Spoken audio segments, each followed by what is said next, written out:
Terima kasih adik-adik kami yang memberikan lagu pujian dan tortor. Tuhita amanami, inanami, naposo bulung dohot remaja. Kami sian sektor Bethlehem, pasahaton maul yati godang. Tuhita saluhutna, napasahaton tupak ima penggalangan dana pesta pemberdayaan dot gotilon ni huriata sahalinai hami madok mauliatema dihita saluhutna saitu hatama nama nyikat manang manggati pasu-pasu da botong muna sikak ni napina sahat muna tu huriata horas mahita.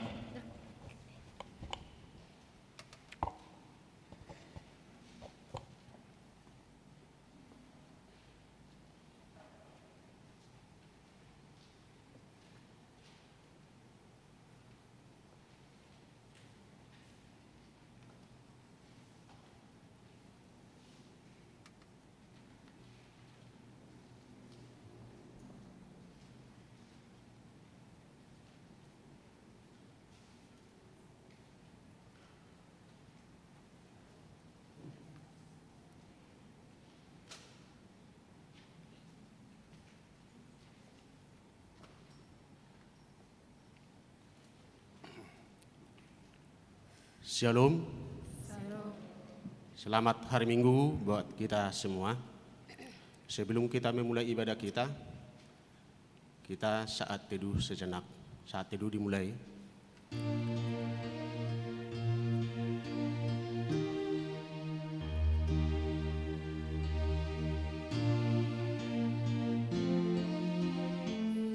Amin. Kita bernyanyi dari buku nyanyian 587 ayat 1 sampai 3.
Di dalam nama Allah Bapa dan nama anaknya Tuhan Yesus Kristus dan nama Roh Kudus yang menciptakan langit dan bumi.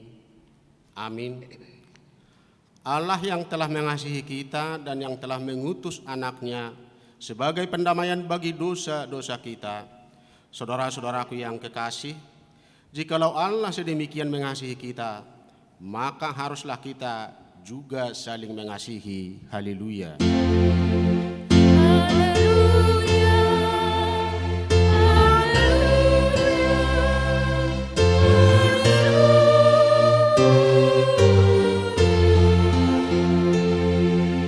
Kita berdoa. Ya Tuhan Allah Maha Kuasa dan Maha Kasih, kasih-Mu adalah kekal selama-lamanya. Kami mengucapkan terima kasih kepadamu karena Engkau memelihara kami dari dahulu sampai sekarang. Kami memuji Engkau karena berita kesukaan dari anak-Mu Tuhan Yesus Kristus yang memberi hidup telah sampai kepada kami. Kami mengucapkan terima kasih kepadamu karena Engkau memberikan firman-Mu yang kudus dalam damai sejahtera. Kasihanilah kami, tolong dan kuatkanlah hati kami melakukan kehendak-Mu, supaya hati kami kuat dan kokoh, serta mampu melakukan cara hidup yang kudus. Ajar dan baharuilah hati kami, supaya semakin suci sampai akhir hidup kami, di dalam Yesus Kristus Tuhan kami. Amin. Kita bernyanyi.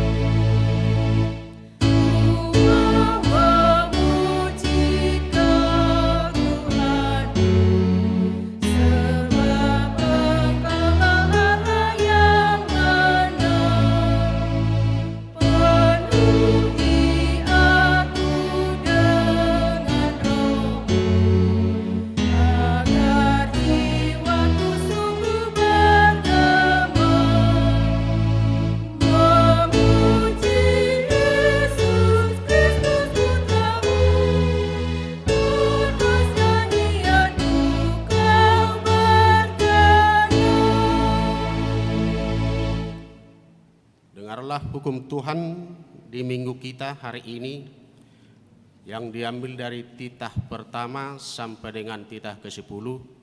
Demikian. Titah pertama, Akulah Tuhan Allahmu, jangan ada padamu Allah lain di hadapanku. Titah kedua, jangan perbuat bagimu patung yang menyerupai apapun yang di langit atau yang ada di bumi atau yang ada di dalam air di bawah bumi, untuk disembah atau dituruti. Titah ketiga, jangan menyebut nama Tuhan Allahmu dengan sembarangan, sebab Tuhan akan menghukum orang yang menyia-nyiakan namanya. Yang keempat, ingat dan kuduskanlah hari Sabat. 6 hari lamanya engkau akan bekerja dan melakukan segala pekerjaanmu, tetapi hari ke-7 adalah hari Sabat Tuhan Allahmu. Akan jangan melakukan sesuatu pekerjaan, engkau atau anakmu laki-laki, atau anakmu perempuan, atau hambamu laki-laki, atau hambamu perempuan, atau hewanmu, atau orang asing yang berada di tempat kediamanmu. Sebab pada 6 hari lamanya Tuhan menjadikan langit dan bumi, laut dan segala isinya, dan Ia berhenti pada hari yang ke-7. Itulah sebabnya Tuhan memberkati hari Sabat dan menguduskannya. Titah kelima, hormatilah ayah dan ibumu, supaya lanjut umurmu di bumi yang diberikan Tuhan Allahmu kepadamu. Yang keenam, jangan membunuh. Yang ketujuh, jangan berzina. Yang kedelapan, jangan mencuri. Yang kesembilan, jangan mengucapkan saksi dusta terhadap sesamamu manusia. Yang ke-10, jangan mengingini rumah sesamamu, jangan mengingini istrinya, atau hambanya laki-laki, atau hambanya perempuan, atau lembunya, atau keledainya, atau apapun yang dimiliki sesamamu. Bagaimana firman Tuhan tentang ke-10 hukum itu? Aku, Tuhan Allahmu, adalah Allah yang cemburu, yang membalaskan kesalahan bapa kepada anak-anaknya, kepada keturunan yang ketiga dan keempat dari orang yang membenci aku. Tetapi aku menunjukkan kasih setia kepada beribu-ribu orang, yaitu mereka yang mengasihi aku dan berpegang pada perintah-perintahku. Demikian, marilah kita memohon kekuatan untuk melakukan sesuai dengan hukum-Nya. Ya Tuhan Allah, kuatkanlah kami melakukan yang sesuai dengan hukum-Mu. Amin. Kita bernyanyi.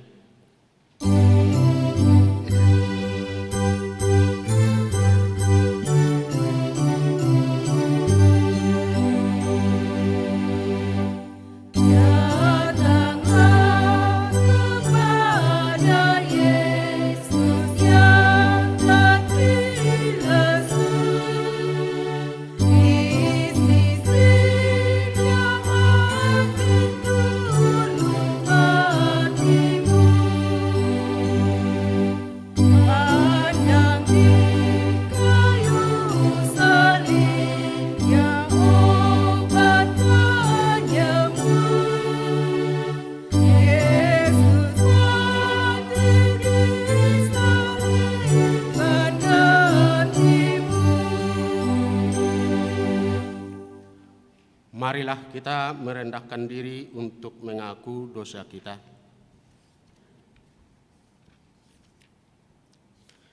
Ya Tuhan kami yang Maha Kasih dan Maha Kudus, Bapa kami di dalam Yesus Kristus, setiap kali kami mendatang ke hadapan-Mu, kami merasa bahwa kasih-Mu sangat kami butuhkan. Karena itu kami datang merendahkan diri hari ini kepada-Mu dan mengaku bahwa kami sering seperti domba yang sesat menyimpang dari jalan yang benar. Janganlah Engkau mengucilkan kami dari hadapan-Mu oleh karena dosa dan pelanggaran kami. Karena Engkau tidak menginginkan kematian dari orang fasik, melainkan Engkau menginginkan pertobatannya agar dia selamat. Ampunilah segala kesalahan dan pelanggaran kami dengan perantaraan penghulu kami yang tunggal itu, Anak-Mu Tuhan Yesus Kristus. Tetaplah anugerah-Mu bagi kami dengan perantaraan kesaksian dan kuasa Roh Kudus, supaya kami terhibur dan datang memanggil Engkau, dan agar segala perbuatan dan kelakuan serta pikiran kami menjadi kemuliaan bagi nama-Mu yang kudus itu. Amin. Janji Tuhan tentang pengampunan dosa kita. Sebab biarpun gunung-gunung beranjak dan bukit-bukit bergoyang, tetapi kasih setiaku tidak akan beranjak daripada-Mu, dan perjanjian damaiku tidak akan bergoyang. Firman Tuhan yang mengasihi Engkau. Kemuliaan bagi Allah di tempat yang maha tinggi. Amin. Kita bernyanyi.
Epistel di minggu kita hari ini yang diambil dari kitab 2 Raja-Raja pasal 14 ayat 1 sampai dengan ayat 8. Kita baca secara bergantian. Demikian. Maka dalam tahun ketiga zaman Hosea bin Ela, Raja Israel, Hizkia anak Asa, Raja Yehuda menjadi raja.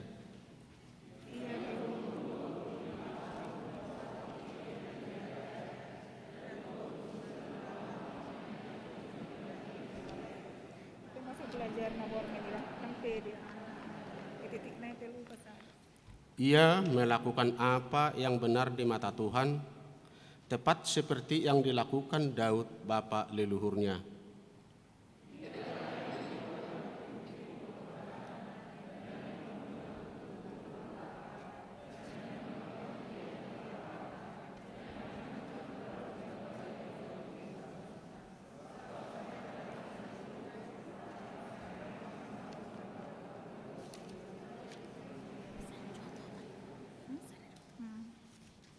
Ia percaya kepada Tuhan Allah Israel dan di antara semua raja-raja Yehuda, baik yang sesudah dia maupun yang sebelumnya, tidak ada raja yang sama seperti dia.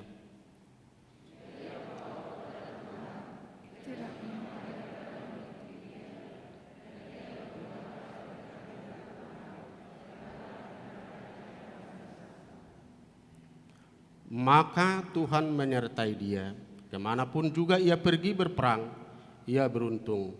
Ia memberontak kepada Raja Asyur dan tidak lagi takluk kepadanya. Sama-sama ayat 8. Dialah yang mengalahkan orang Filistin sampai ke yang mengalahkan baik menara-menara penjagaan maupun kota-kota yang berkubu. Demikian pembacaan firman Tuhan. Berbahagialah orang yang mendengar firman Allah serta memeliharanya. Amin. Kita bernyanyi.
Marilah kita bersama-sama mengaku iman kepercayaan kita. Sebagaimana teman-teman seiman di seluruh dunia, kita bersama-sama mengucapkannya. Aku percaya kepada Allah, Bapa yang Maha Kuasa, Khalid langit dan bumi. Aku percaya kepada Yesus Kristus, Anaknya yang tunggal Tuhan kita, yang dikandung daripada Roh Kudus, lahir dari anak darah Maria, yang menderita sengsara di bawah pemerintahan Pontius Pilatus, disalibkan, mati dan dikuburkan, yang turun dalam kerajaan maut. Pada hari yang ketiga, bangkit pula dari antara orang mati, naik ke surga, duduk di sebelah kanan Allah, Bapa yang Maha Kuasa. Dari sana akan datang kelak untuk menghakimi orang yang hidup dan yang mati. Aku percaya kepada Roh Kudus dan adanya satu gereja yang kudus, persekutuan orang kudus, pengampunan dosa, kebangkitan daging, dan hidup yang kekal. Amin. Kita mendengar warta jemaat kita di minggu ini.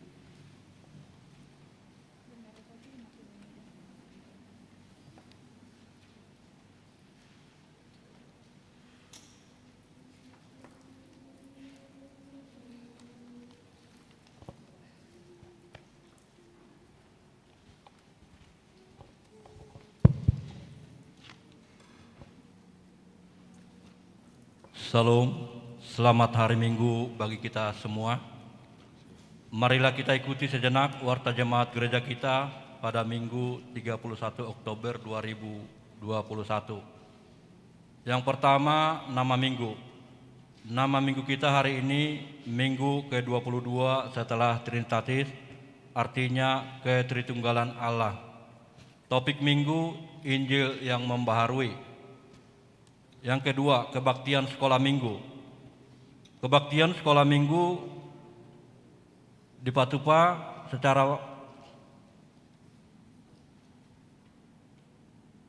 marhitejum mulai pukul 13 WIB link Zoom meeting 799 894 8511 pasport anak Tuhan. Yang ketiga, PA Remaja Naposo.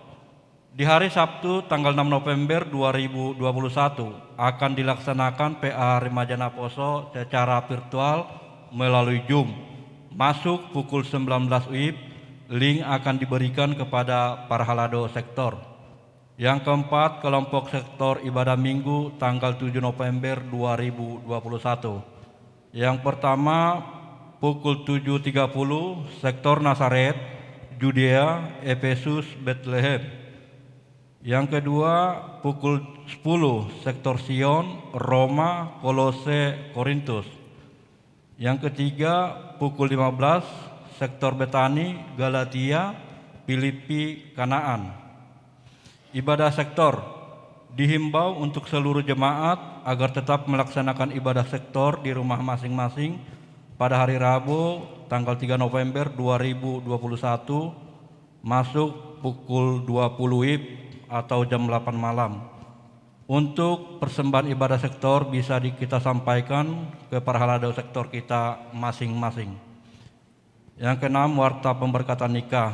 Warta pertama, hendak menerima pemberkatan nikah Rizky Jonathan Lumban Gaul, SH, anak dari Bapak Masrun Lumban Gaul, Ibu Yurika T. Borumar Paung, alamat Tapos, RT 10, RW 20 Depok, dengan tunangannya Eleonora Melati Kristanti Boru Simajutak AMD, putri dari Bapak Pendeta Hertinus Simajutak, Ibu Remondang Boru Sijabat, alamat Jalan Keramat nomor 73 RT 3 RW 2 Lubang Buaya, Jakarta Timur. Pemberkatan nikah pada hari Jumat tanggal 12 November 2021 di HKIP Cimanggis, Resort Cimanggis. Masuk pukul 8 WIB. Hendak menerima pemberkatan nikah Parhata Sinurat, anak dari Bapak Situa Lesman Sinurat, Ibu Dengsi Boru Lumbang Gaul, alamat Kampung Sidangkarsa, RT 4 RW 10 nomor 117, Kelurahan Sukamaju Baru. Jemaat HKIP Cimanggis, Resort Cimanggis dari sektor Sion. Dengan tunangannya Kristika Angelita Toar Robasa Boru Lumban Gaul, putri dari Bapak Rudi Alexander Toar SD, Ibu Valentina Eipa Sinolungan SPD, alamat Perum Palem Ganda Asri 3 Blok Alapan nomor 3 Karang Timur Ciledug Tangerang. Jemaat GIM Providentia Tangerang Banten, wilayah Jabodetabek Bandung. Pemberkatan nikah pada hari Sabtu tanggal 13 November 2021 di HKIP Cimanggis, Resort Cimanggis. Masuk pukul 9 WIB. Yang ketujuh, jemaat yang pindah. Mulai minggu kita hari ini, keluarga Banuar Sianturi, Inang Linda Borgultom beserta 2 anaknya yang telah pindah ke gereja HKBP Bah Bayu Resort Pematang, Kerasaan Pematang, Bandar Distrik 5 Sumatera Timur. Yang ke-8, persembahan bulanan.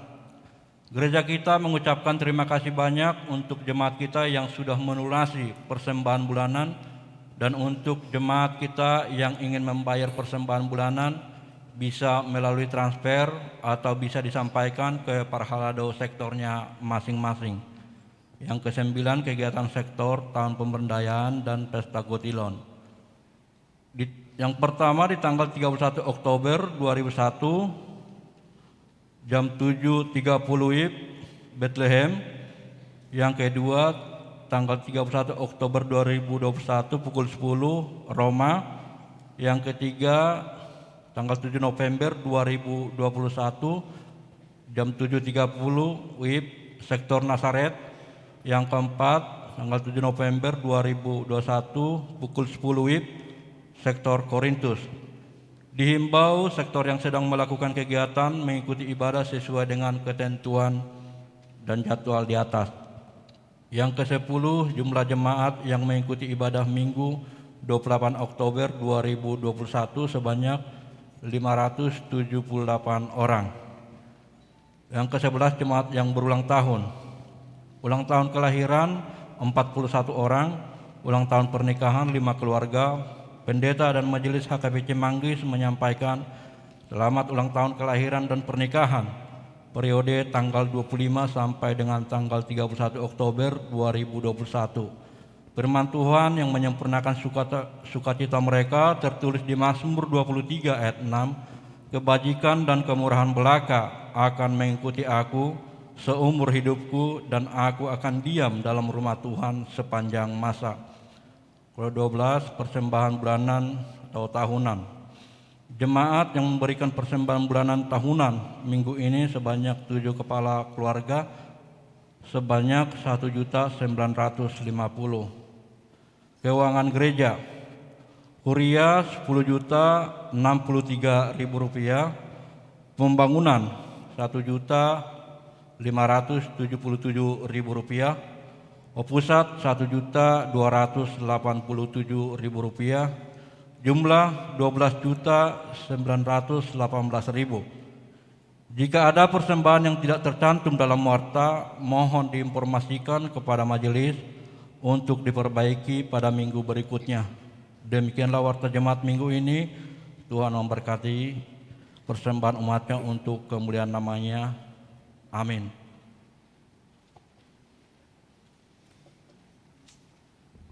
Sebentar kami bacakan pesan rapat pendeta HKBP 2021. Kepada yang terhormat seluruh warga Huria Kristen Batak Protestan melalui pendeta resort di tempat, anugerah Tuhan kita Yesus Kristus, kasih setia Allah Bapa dan persekutuan Roh Kudus menyertai kamu sekalian. Kita bersyukur kepada Tuhan karena kasih karunia-Nya menyertai dan memberkati umat-Nya di seluruh aras pelayanan dan memberkati pelayanannya yang mengikuti rapat pendeta HKBP yang dilaksanakan pada tanggal 25 sampai tanggal 28 Oktober 2021. Rapat pendeta tahun 2021 ini menjadi suatu catatan sejarah yang penting karena dilaksanakan secara semi virtual di Seminarium Sipoholon dan di 16 titik kumpul lainnya yang belum berakhirnya pandemi COVID-19. Rapat pendeta dilaksanakan dalam terang tema, sungguh Tuhan itu keselamatanku, kekuatanku, dan mazmurku. Aku percaya tanpa gemetar. Tertulis Yesaya 12 ayat 2. Dengan subtema, pendeta HKBP bersama bergantung pada Tuhan dan saling membantu pada masa COVID-19 diikuti sebanyak 1.079 orang dan 1.919 pendeta HKBP yang melayani di jemaat, resort, distrik, lembaga, dan pendeta di luar negeri, serta yang sedang studi lanjut yang dipimpin oleh Ketua Rapat Pendeta HKBP, Pendeta Dr. Robinson Butar-Butar. Rapat pendeta HKBP berjalan dengan baik mulai dari awal hingga akhir dengan suasana persaudaraan, kasih dan kesehatian. Rapat diawali dengan ibadah dan perjamuan kudus untuk mengantar peserta dengan sungguh-sungguh menggumuli seluruh materi rapat dalam penyerahan diri dan ketaatan kepada Tuhan.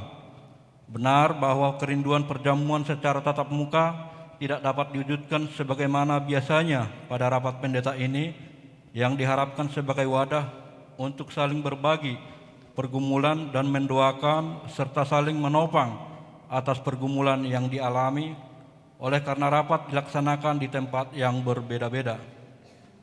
Rapat pendeta HKBP 2021 menghasilkan tujuan pesan penting bagi seluruh warga HKBP. Yang pertama melalui tema dan subtema. Para pendeta HKBP dibekali untuk melayani warga jemaat dalam perubahan zaman. para pendeta HKBP harus percaya bahwa Allah Tritunggal mampu membawa umatnya keluar dari pergumulan yang telah melanda dunia. Kita meyakini bahwa hanya Allah itu keselamatan, kekuatan, dan mazmur, sehingga kita tidak gemetar. Dialah harapan di tempat kita berlindung, terlebih di masa pandemi COVID-19 ini. Pendeta HKBP berkeyakinan dalam memelihara dan membimbing warga HKBP supaya tidak bersandar kepada kekuatan dunia ini, bahkan sebaliknya, harus semakin berpegang teguh kepada Allah untuk menaati dan melakukan seluruh kehendak-Nya. Demikian halnya dengan menghadapi transformasi teknologi dan potensi perubahan multidimensional dan era digitalisasi interkisasi yang merupakan berkat dan upaya meningkatkan kehidupan ke arah yang lebih baik. Yang kedua, rapat pendeta HKBP bersungguh-sungguh melalui Komisi Teologi menggumuli pandemi COVID-19 yang melanda seluruh umat manusia di seluruh dunia, bahwa umat Tuhan harus bergantung dan menyerahkan dirinya hanya kepada Tuhan sebagai gereja yang dibangun di tengah dunia. Gereja harus menerus menjaga kemurnian dan semakin bertumbuh sekalipun menghadapi pandemi.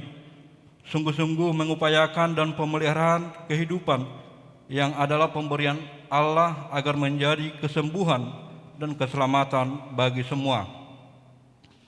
Allah menganugerahi kita kemampuan dan pengetahuan dan teknologi untuk menghadapi pandemi, untuk menghadirkan kesembuhan dan persekutuan melalui digital atau virtual. Kita menyambut baik sebagian dari kemajuan ini untuk membantu kita menjaga kesehatan dan memperluas persekutuan di gerejanya.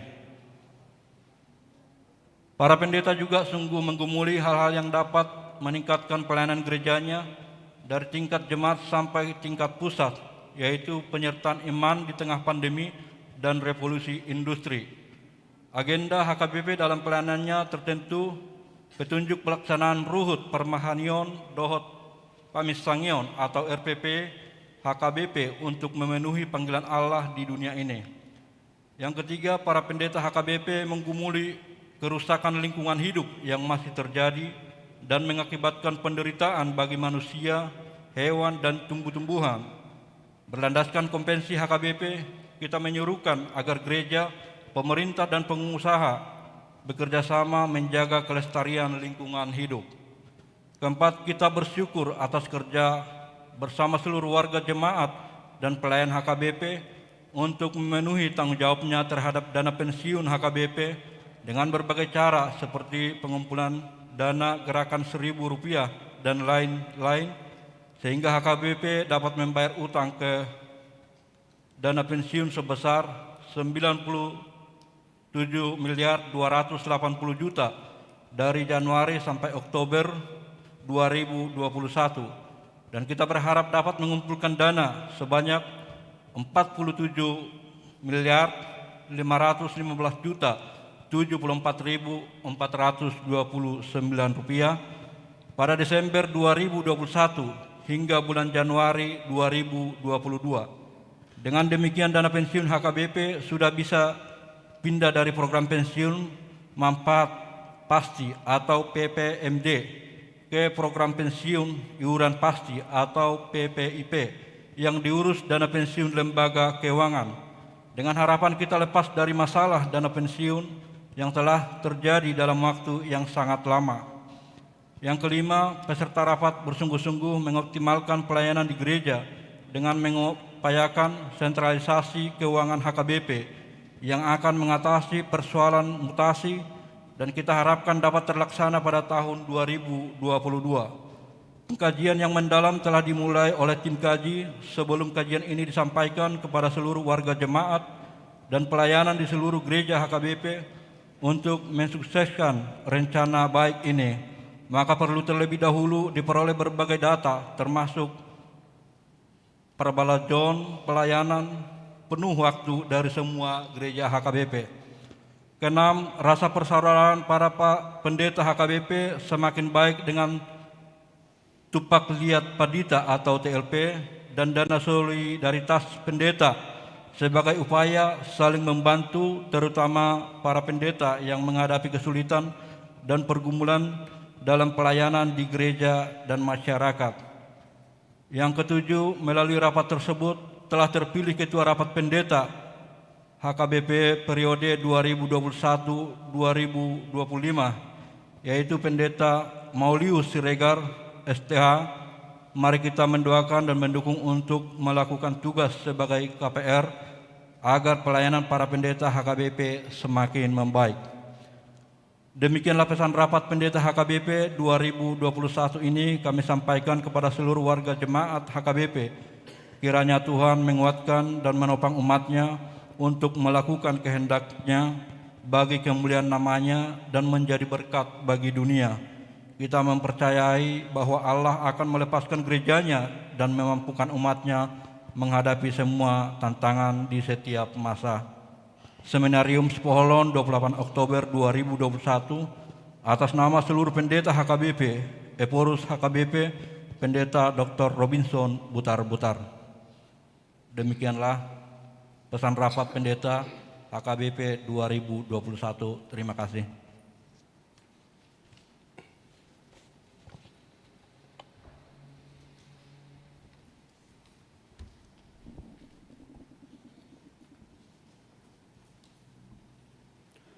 Kita bernyanyi sambil mengumpulkan persembahan 1A dan 1B. Tabur firman-Mu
Damai sejahtera Allah yang melampaui segala akal, itulah kiranya yang memelihara hati dan pikiranmu di dalam Kristus Yesus Tuhan kita. Amin. Jemaat yang dikasihi oleh Tuhan Yesus Kristus, kita akan mendengarkan firman Tuhan pada minggu hari ini, tertulis dalam surat Paulus kepada jemaat di Roma, pasal 1 ayat 16 sampai dengan ayat 17. Beginilah firman Tuhan. Sebab aku mempunyai keyakinan yang kokoh dalam Injil, karena Injil adalah kekuatan Allah yang menyelamatkan setiap orang yang percaya, pertama-tama orang Yahudi, tetapi juga orang Yunani. Sebab di dalamnya nyata kebenaran Allah yang bertolak dari iman dan memimpin kepada iman. Seperti ada tertulis, orang benar akan hidup oleh iman. Demikian pembacaan firman Tuhan.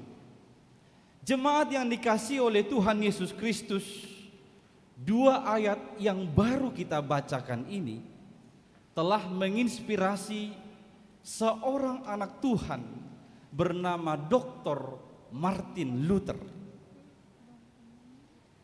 Ayat ini telah menginspirasi Martin Luther untuk melakukan pembaharuan iman, reformasi iman di antara umat percaya.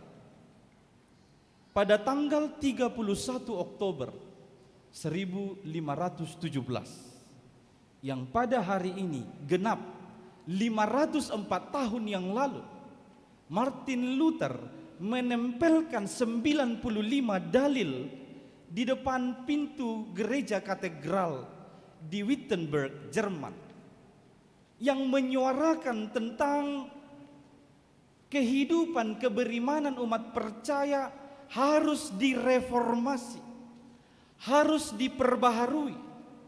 Iman kekristenan kita harus kembali back to the Bible, kembali apa kata Alkitab. Kekristenan harus dilihat, dinilai dari apa kata Alkitab. Apa itu keselamatan, bagaimana itu keselamatan, harus kembali kepada apa kata Alkitab tentang keselamatan itu. Dari inspirasi itu, Martin Luther mengambil beberapa kesimpulan dalam 95 dalil itu. Setelah dia menyuarakan kita harus kembali ke Alkitab, maka seterusnya itu melahirkan buah-buah pemikiran bagaimana kita memahami keselamatan Kristiani. Dia berkata, sesungguhnya keselamatan itu adalah Tuhan Yesus Kristus, solus Christus. Hanya di dalam Yesus Kristuslah keselamatan itu. Itu kita terima, diberikan Allah sebagai anugerah. Itu adalah hanya anugerah oleh Allah, sola gratia. Dan itu bisa kita terima, keselamatan bisa saya terima hanya dengan jalan iman, sola fide. Itu saya ketahui, kebenaran tentang keselamatan ini saya ketahui hanya di dalam Alkitab yang firman Allah, sola scriptura. Dan semua itu tadi, keselamatan Allah hanya demi kemuliaan Allah, soli Deo gloria. Sola yang diperkenalkan oleh Martin Luther ini, yang sering kita dengar adalah trisolanya, sola gratia, sola fide, sola scriptura. Walau ada dua, solus Christus dan soli Deo gloria, yang mendahului dan mengakhiri. Ini disuarakannya supaya umat percaya itu benar-benar kembali kepada apa kata Alkitab. Pada zaman itu memang terjadi ada banyak penyelewengan, penyimpangan penggunaan Injil, baik dari antara kaum imam yang menyalahgunakan firman Tuhan demi keinginan pribadi atau keinginan dunia ini. Pada saat itu yang paling terkenal adalah penjualan surat penghapusan dosa atau surat indulgensia. Ada beredar pengajaran kalau kau membeli surat penghapusan dosa, sekali uangmu berdenting di dalam peti persembahan itu, maka dosa-dosamu semua dihapuskan. Luther merasa ini tidak benar. Firman Tuhan tidak pernah berkata demikian. Penghapusan dosa, pengampunan dosa hanya kita terima di dalam Tuhan Yesus Kristus, tidak karena perbuatan baik atau melakukan hukum Taurat. Itu kita terima hanya oleh karena anugerah, sola gratia, dan itu bisa sampai kepada kita hanya sola fide, hanya karena iman. Bapak Ibu, pada zaman ini kita tahu penyimpangan-penyimpangan iman bisa saja terjadi. Belakangan ini berkembang teologi sukses yang melanda semua umat percaya di seluruh dunia ini. Teologi sukses berkata, kalau kau ikut Kristus, kau akan kaya. Kalau tidak kaya, kau sedang terkutuk. Di mana firman Tuhan pernah berkata, kekayaan berkat dan miskin kutuk. Tuhan tidak pernah mengatakan ini. Tapi teologi sukses menggiring umat percaya ke sana. Sehingga ada orang mau mengikut Kristus supaya dia kaya, supaya dia sukses, supaya dia berhasil. Tentu iman yang demikian harus diperbaharui. Pemahaman iman kekristenan yang demikian harus dibaharui. Orang percaya, Kristen atau gereja harus senantiasa memperbaharui dirinya. Itulah sejatinya reformasi gereja. Disebutkan Ecclesia Reformata Semper Reformanda. Gereja yang telah diperbaharui harus senantiasa memperbaharui dirinya. Kita sudah diperbaharui dari budak karena dosa, sekarang kita harus senantiasa memperbaharui diri. Semper Reformanda. Kita harus senantiasa memperbaharui diri. Topik Minggu Reformasi hari ini disebutkan tadi Injil yang membaharui. Maka ini menjadi jawaban. Kalau iman kita harus diperbaharui, apa yang dapat memperbaharuinya? Injil. Rasul Paulus dengan tegas berkata bahwa Injil itu adalah Yesus Kristus yang telah mati, bangkit dan naik ke sorga. Itu Injil. Tidak muluk-muluk. Injil adalah Yesus Kristus yang mati, bangkit dan naik ke sorga. Maka yang bisa memperbaharui pemahaman iman kita supaya benar di hadapan Tuhan hanyalah Yesus Kristus yang mati, bangkit dan naik ke sorga itu. Injillah yang memperbaharui iman. Untuk memahami ini ada 3 pokok penting yang menjadi perhatian kita dari teks ini. Yang pertama adalah Injil adalah kekuatan Allah. Di ayat 16 tadi disebutkan, sebab aku mempunyai keyakinan yang kokoh dalam Injil, karena Injil adalah kekuatan Allah yang menyelamatkan setiap orang percaya. Rasul Paulus berangkat dari keyakinan yang kokoh. Dalam melakukan pemberitaan Injil itu, dia berangkat dari keyakinan yang kokoh. Keyakinan yang kokoh yang berpusat kepada Tuhan Yesus Kristus. Bapak, Ibu, saudara-saudara yang dikasihi oleh Tuhan Yesus Kristus, keyakinan yang kokoh yang berpusat kepada Kristus, yang dibangun di dalam Kristus, itulah seharusnya yang kita miliki. Jika engkau membangun imanmu dengan hal yang demikian, maka engkau akan tangguh. Sebaliknya, jika kita membangun iman kita dengan pemahaman nanti kalau kau ikut Yesus, kau dapat ini, kau dapat itu, dapat yang lain segalanya. Kalau kau enggak dapat, kau akan kecewa mengikut Kristus. Kau akan mundur dan kalah mengikut Kristus. Tetapi jika imanmu dibangun dan berpusat hanya kepada Yesus Kristus yang mati, bangkit dan naik ke sorga itu, sebesar apapun persoalan dan penderitaan hidup yang kamu alami nanti, engkau tidak akan goyah. Imanmu tidak akan goncang. Engkau akan tangguh dalam menghadapinya. Keyakinan yang kokoh yang berpusat kepada Kristus itu yang telah disuarakan oleh Rasul Paulus. Karena itulah kekuatan Allah. Kekuatan Allah yang telah membawa kita dari belenggu dosa ke dalam keselamatan yang kekal. Milikilah keyakinan yang kokoh dalam Injil, karena Injil itu adalah kekuatan Allah yang telah membuat orang bisa beralih dari kehidupan di dalam dosa dan dikuasai dosa, diperbudak dosa, menjadi kehidupan yang merdeka dalam keselamatan Allah. Jangan pernah malu untuk membawa Injil. Injil adalah kekuatan Allah. Jangan pernah takut untuk memberitakan Injil. Memang dalam prosesnya akan ada banyak orang yang tidak suka dengan Injil. Akan ada banyak penolakan terhadap Injil. Akan ada orang yang menghina, bahkan menindas orang-orang yang membawa Injil.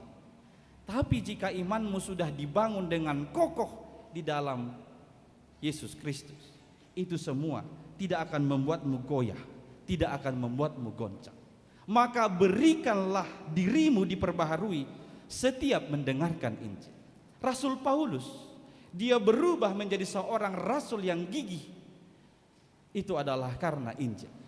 Sebelumnya Paulus adalah seorang yang bersemangat untuk menindas orang Kristen, bahkan membinasakan umat Kristen.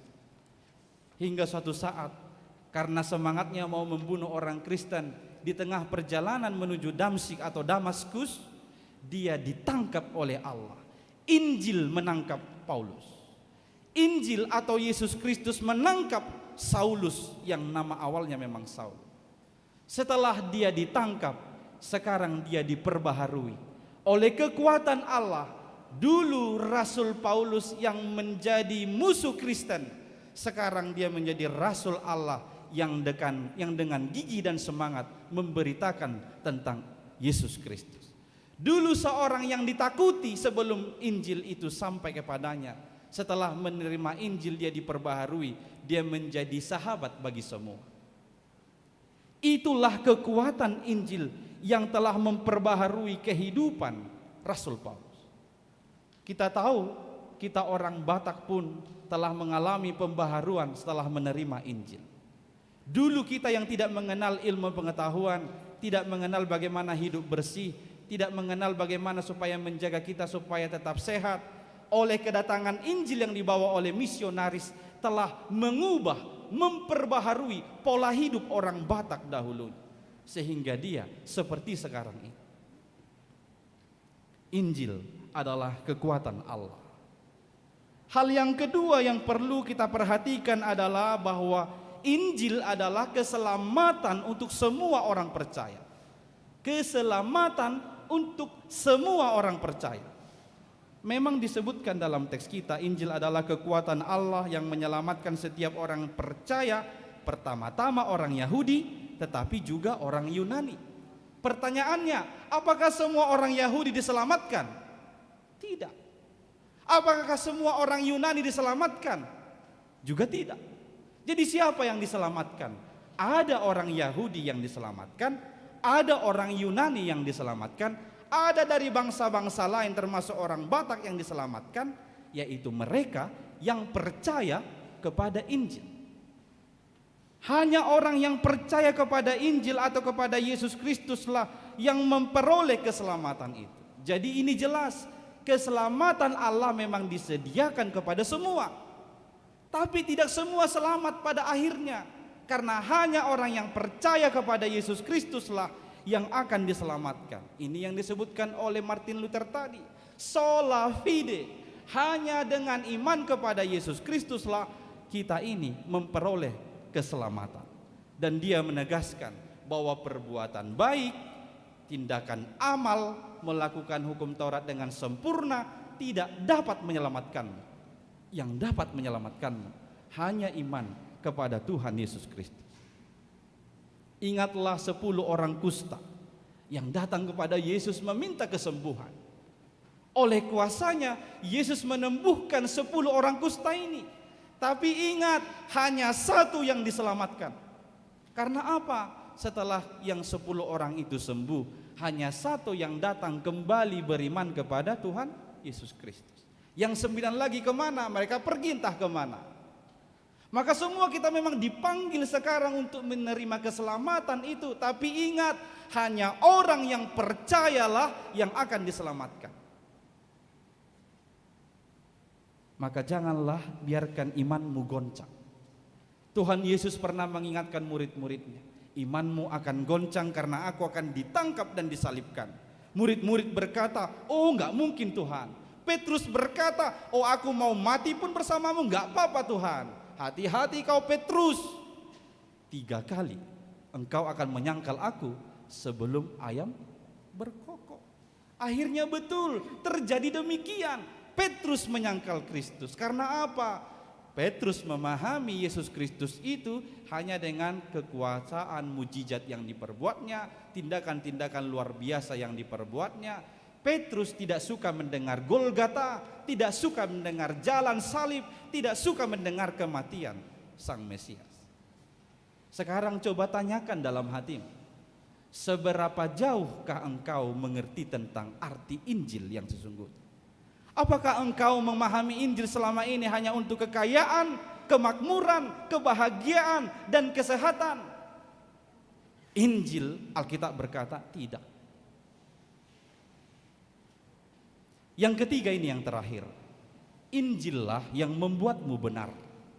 Di ayat 17 disebutkan, sebab di dalamnya nyata kebenaran Allah yang bertolak dari iman dan memimpin kepada iman, seperti ada tertulis, orang benar akan hidup oleh iman.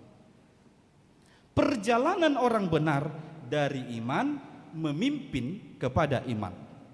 Iman kepada apa? Iman kepada Injil. Injil itu apa? Yesus Kristus yang mati, bangkit, dan naik ke surga. Maka kehidupan orang benar harus senantiasa diiringi atau dikuasai iman kepada Yesus Kristus yang mati, bangkit, dan naik ke surga. Maka urusan hidup benar adalah urusan melakukan kehendak Kristus, menaati perintahnya, hidup sebagaimana Tuhan Yesus hidup. Mari tunjukkanlah kesungguhanmu, tunjukkanlah kejujuranmu dalam beriman kepada Tuhan Yesus Kristus. Bapak Ibu, dalam perjalanan keberimanan ini kita akan mengalami ada banyak suka dan duka, ada warna-warni. Jalanilah dari iman memimpin kepada iman. Dalam beriman kepada Tuhan Yesus Kristus, jalanilah sesuai dengan kehendaknya. Iman akan menyinari jalan kita. Iman akan membuat kita kuat menjalaninya. Iman akan membuat kita memandang kepada sorga bukan kepada dunia atau kepada diri kita sendiri. Iman membuat kita memang dapat berjalan dari satu persoalan ke persoalan yang lain, dari suka, duka, dari warna yang satu ke warna yang lain. Maka jalanilah dari iman memimpin kepada iman. Dari tidak mengenal Allah menjadi mengenal, dari mengenal Allah makin mengenal. Itu prosesnya. Maka kalau kita sudah menerima Kristus sebagai juru selamat kita, jangan berhenti di situ. Imanmu harus selalu diperbaharui. Dalam perjalanan kehidupan ini harus senantiasa berubah dari tidak mengenal menjadi mengenal. Setelah mengenal harus makin mengenal apa itu Injil.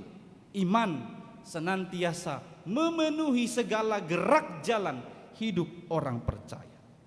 Sekali lagi, tadinya kita tidak kenal menjadi kenal, sudah kenal, berjalan mengalami proses suka dan duka dalam kehidupan kita.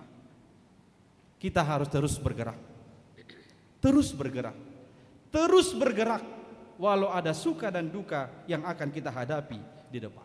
Acap kali dalam perjalanan keberimanan ini kita akan berbenturan dengan persimpangan jalan. Ke arah mana kita akan berjalan? Senantiasa ada persimpangan jalan. Kita ambil kisah Ayub. Ayub ini sangat terkenal.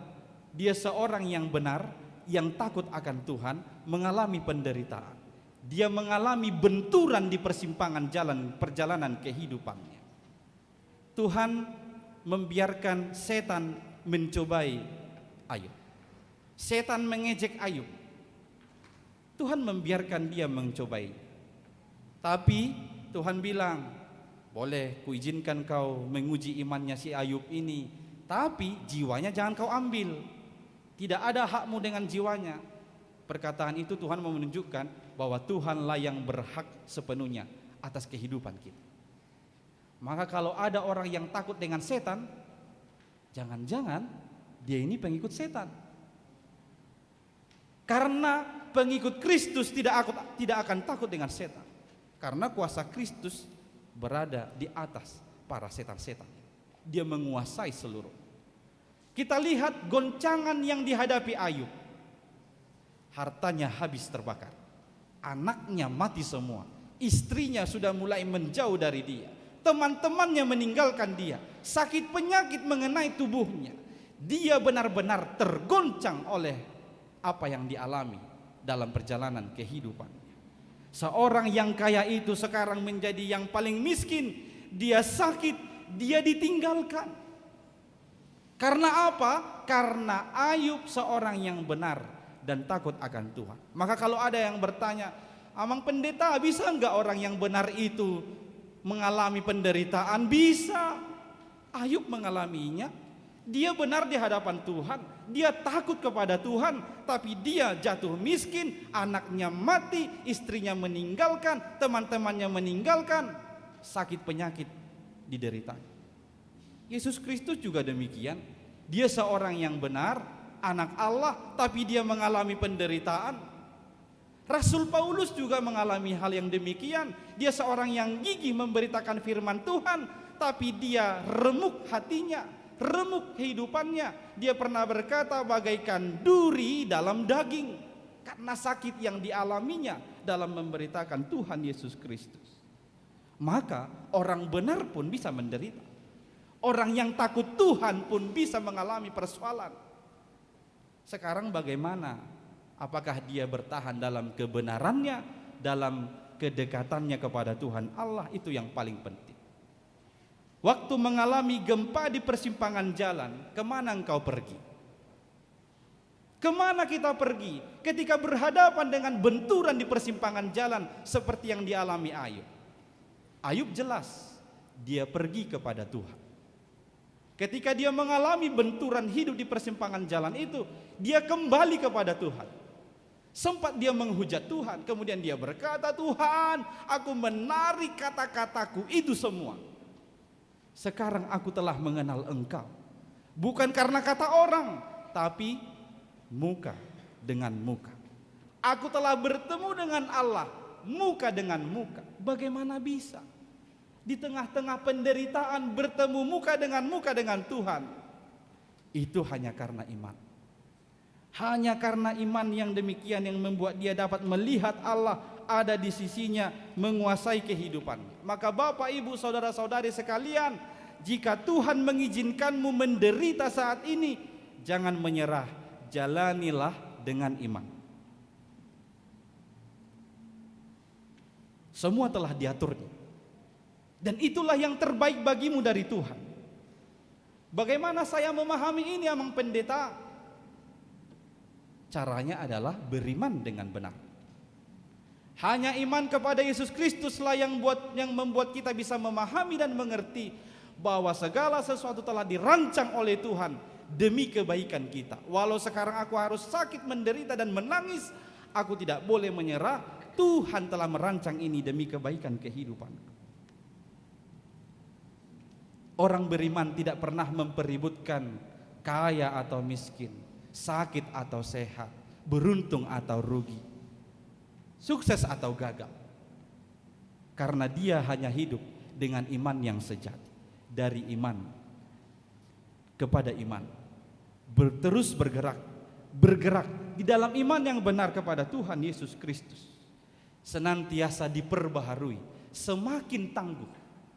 Kita senantiasa diperbaharui, semakin tangguh. Maka menghadapi kematian sekalipun tidak akan menjadi ketakutan bagi kehidupan kita. Tidak akan menggoncang komitmen kita setia mengikut Kristus. Rasul Paulus telah sampai ke sana ketika dia berkata, Kristus adalah kehidupan bagiku, mati adalah keuntungan. Sudahkah Bapak Ibu bisa sampai ke keberanian yang demikian? Kristus adalah hidup bagiku, mati adalah keuntungan. Sehingga kematian itu tidak menjadi suatu yang menakutkan lagi bagi Paulus, karena dia punya iman yang benar kepada Tuhan Yesus Kristus. Orang benar hidup oleh iman. Kita ingat satu contoh Rasul Petrus. Pada akhir hidupnya Petrus itu mati dengan disalibkan. Tapi Petrus berkata kepada orang-orang yang menyalibkan dia, "Jangan salibkan aku sama seperti Yesus Kristus. Terlalu mulia aku mati dengan sama seperti Yesus disalibkan." Dia meminta supaya dia disalibkan dengan kepala ke bawah, kaki ke atas. Kenapa dia bisa sampai ke situ? Karena dia memiliki iman yang tangguh, yang senantiasa diperbaharui dalam kehidupan. Berilah imanmu diperbaharui oleh Injil secara terus-menerus. Amin, kita berdoa.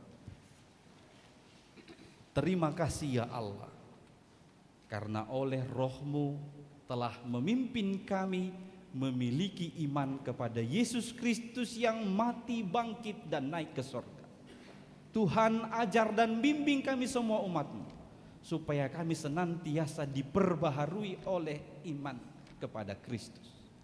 Biarlah kami setiap hari, setiap mendengar berita Injil itu, kami diperbaharui, supaya kami semakin tangguh memiliki komitmen setia mengikut Engkau. Tuhan, berkatilah kami dengan iman ini. Jangan biarkan kami goncang walau kadang kami harus berbenturan di persimpangan jalan, di perjalanan kehidupan ini.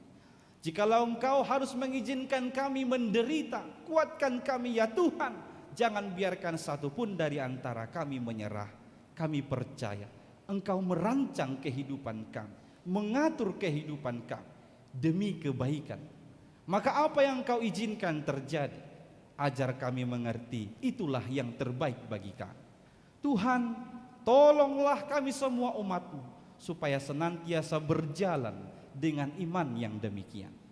Pada minggu ini kami berdoa bagi seluruh umat percaya di seluruh dunia ini dalam merayakan hari reformasi, memperbaharui iman percaya kami. Biarlah seluruh umat percaya jalan atau semakin berjalan di dalam iman yang benar hanya kepada Yesus Kristus yang mati, bangkit, dan naik ke sorga itu. Tuhan, kami berdoa bagi umat-Mu ini, berkatilah mereka dalam kehidupan di tengah-tengah kesulitan yang mereka hadapi, pribadi lepas pribadi atau tiap-tiap keluarga. Tolonglah mereka ya Tuhan, jangan biarkan satupun menyerah, tapi mereka tetap berjalan dengan optimis, karena Engkau beserta dengan mereka. Engkau akan menolong mereka, Engkau akan menyelamatkan mereka dari kesulitan dan penderitaan serta persoalan kehidupannya. Berkati umat-Mu yang hadir di gereja pada hari ini, atau yang mengikuti ibadah secara live streaming di rumah mereka masing-masing. Engkaulah yang menuntun mereka. Biarlah iman mereka yang menyinari jalannya, iman mereka yang memberikan kekuatan kepada mereka untuk melalui segala sesuatu yang Kau izinkan dalam kehidupannya. Tuhan, kami berdoa bagi seluruh program gereja-Mu ini, sertailah ya Tuhan, supaya kami dapat melakukan itu dengan iman percaya yang benar kepada-Mu.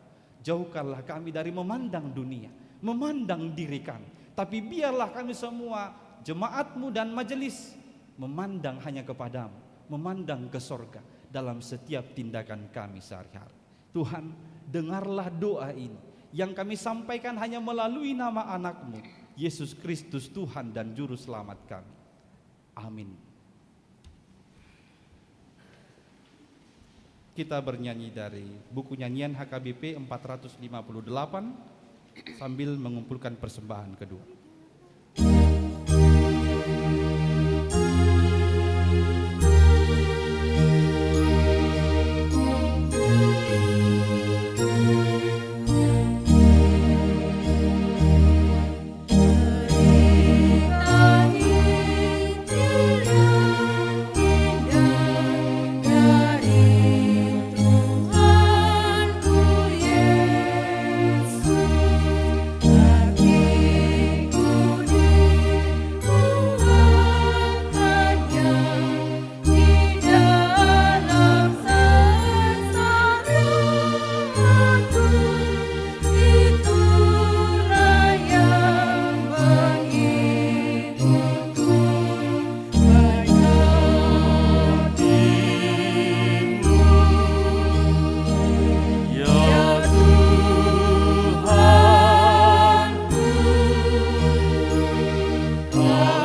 Marilah kita berdoa untuk menyerahkan persembahan kita kepada Tuhan.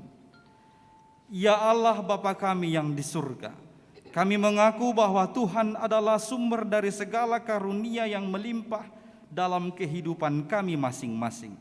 Sebahagian daripada karunia itu kami serahkan kembali sebagai persembahan kepada Tuhan.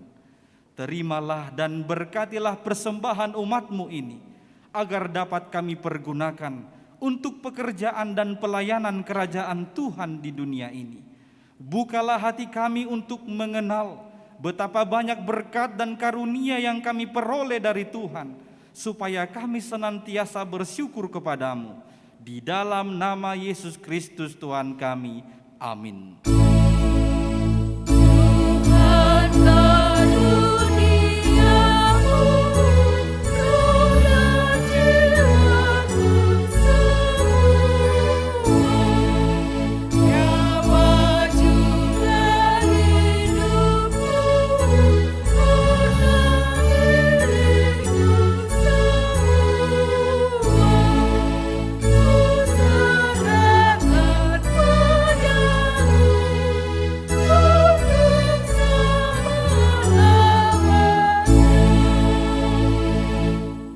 Bapa kami yang di surga, dikuduskanlah nama-Mu, datanglah kerajaan-Mu, jadilah kehendak-Mu di bumi seperti di surga. Berikanlah kami pada hari ini makanan kami yang secukupnya, dan ampunilah kami akan kesalahan kami, seperti kami juga telah mengampuni orang yang bersalah kepada kami. Dan janganlah membawa kami ke dalam pencobaan, tetapi lepaskanlah kami daripada yang jahat.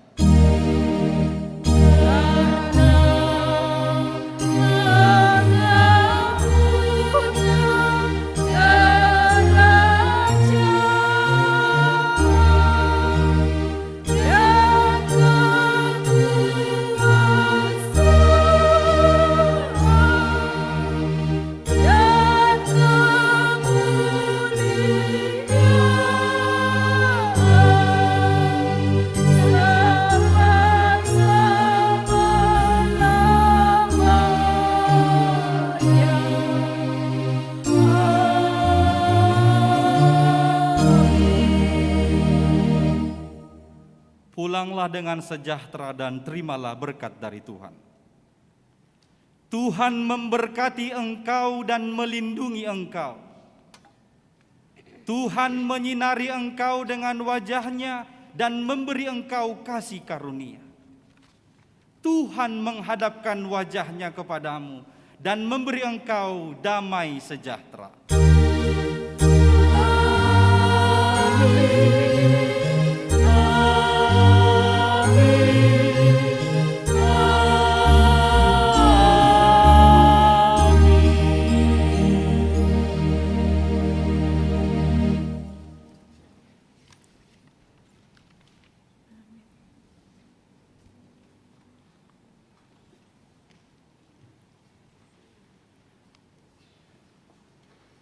Kami seluruh majelis yang bertugas pada ibadah pagi ini mengucapkan selamat hari Minggu bagi kita semua. Tuhan Yesus memberkatimu. Shalom, horas, horas, horas. Horas.